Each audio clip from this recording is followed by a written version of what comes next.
প্রণমামি মুহুর্মুহু। এখানে আগে দেখা গেছে যে শ্রীমা দক্ষিণেশ্বরে যাচ্ছেন ঠাকুরের সঙ্গে দেখা করতে। তা ওনার সাথে শ্রীমায়ের পিতা রামচন্দ্র এবং আরো সঙ্গী সাথী সবাই মিলে যাচ্ছেন। তারপরে এটা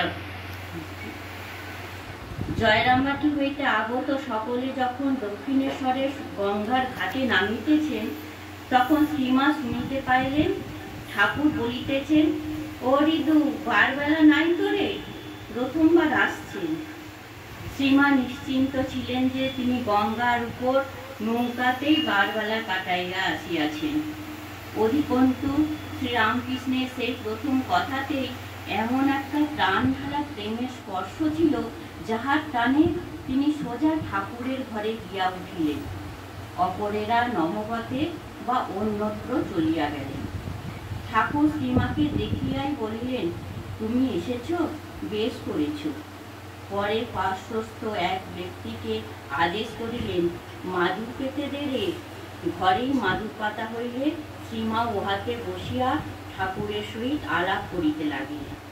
ঠাকুর যখন জানিলেন যে শ্রীমা পীড়িতা, তখন তাহার চিকিৎসার ব্যবস্থা ও সুখ সুবিধার চিন্তায় অতিমাত্র উৎকণ্ঠিত হইয়া তিনি সখেদে বারংবার বলিতে লাগিলেন, তুমি এতদিনে এলে, এখন কি আর আমার সেজবাবু আছে? সেজবাবু বলতে এখানে মথুরবাবুকে বলেছেন, কেন কিছুদিন আগে মথুরবাবু দেহ ত্যাগ করেছে। তোমার যত্ন হবে, আমার ডান হাত ভাঙা গেছে। তখন কয়েক মাস হয় দক্ষিণেশ্বরের কালীবাড়ির প্রতিষ্ঠাত্রী রানী রাসমণির জামাতা ও শ্রী রামকৃষ্ণের প্রথম রসদদার মধুনাথ দেহত্যাগ করিয়াছে। প্রথম দর্শন ও আলাপাদি শেষ করিয়া শ্রীমা নহবতে যাইতে চাহিলে ঠাকুর বাধা দিয়া বলিলেন, না না, ওখানে ডাক্তার দেখাতে অসুবিধা হবে, এ ঘরেই থাকো। শ্রীমায়ের জন্য পৃথক শয্যা রচিত হল। মায়ের সঙ্গিনী একটি মেয়েরও তার সঙ্গে শোবার ব্যবস্থা হইল। তখন কালীবাড়ির সকলের আহার শেষ হইয়া গিয়াছে, তাই শ্রীযুক্ত হৃদয় 2-3 ধামা মুড়ি লইয়া আসিলেন। পরদিন ঠাকুরের নির্দেশে ডাক্তার দেখানো হইল। সুচিকিৎসায় 3-4 দিনের মধ্যেই জ্বর সারিয়া যাওয়ায় শ্রীমা নহবতে চলিয়া গেলেন। শ্রী শ্রী ঠাকুরের জননী চন্দ্রমণিও তখন সেখানে থাকেন। তাহার দক্ষিণেশ্বরের প্রথম আগমনকালে বাবুদের কুঠিতে একখানি ঘর তাহার জন্য ছাড়িয়া দেয়া হইয়াছিল, কিন্তু মুকুরানাথের দেহত্যাগের কয়েক মাস পূর্বে ঠাকুরের ভাতৃপুত্র অক্ষয় ওই ঘরেই পরলোক গমন করিলে চন্দ্রমণি দেবী আর সেখানে থাকিতে চাহিলেন না।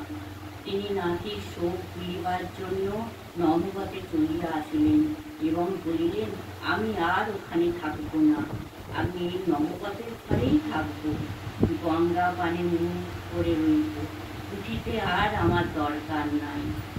শ্রীরামকৃষ্ণকে প্রত্যক্ষ দর্শনের ফলে শ্রীমায়ের চক্ষু কর্ণের বিবাদ ঘুচিল। পল্লী গ্রামে হৃদয়হীন অজ্ঞ লোকের মধ্যে কত কথাই না রটিয়াছিল। তাহার আরাধ্য দেবতা সেখানে পড়িয়াছিলেন পাগলের পর্যায়ে। এমনকি এত যে বিশ্বাসী মন শ্রীমায়ের বারবার শুনিতে শুনিতে সে মনেও যেন কেমন একটু সন্দেহের আঁচ লাগিয়াছিল। কিন্তু আজ তিনি দেখিলেন যে দেবতা দেবতাই আছেন। পত্নীকে ভুলিয়া যাওয়ার কোনো দূরের কথা, তিনি এখন যেন অধিকতর কৃপাপূর্ণ। অতএব শ্রীমায়ের কর্তব্য স্থির হইতে বেশি দিন লাগিল না। তিনি প্রাণীর উল্লাসে নহবতে থাকিয়া ঠাকুর ও তাহার জননীর সেবায় আপনাকে ঢালিয়া দিলেন। তাহার পিতা ও কন্যার আনন্দ এবং ঠাকুরের সপ্রেম ও সশ্রদ্ধ ব্যবহারে আশ্বস্ত হইয়া কয়েকদিন পরে ইষ্টচিত্তে স্বগ্রামে ফিরিয়া গেলেন।